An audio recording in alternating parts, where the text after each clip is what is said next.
दृष्ट्वा युद्धाय समुपस्थितम् दैवतैश्च समागम्य द्रष्टुमभ्यागतोरणम् उपागम्याब्रवीद्रामम् अगस्त्यो भगवान् ऋषिः राम राम महाबाहो शृणु गुह्यम् सनातनम्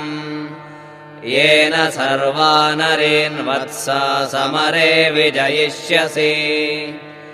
आदित्यहृदयम् पुण्यम् सर्वशत्रुविनाशनम् जयावहम् जपेन्नित्यम् अक्षय्यम् परमम् शिवम्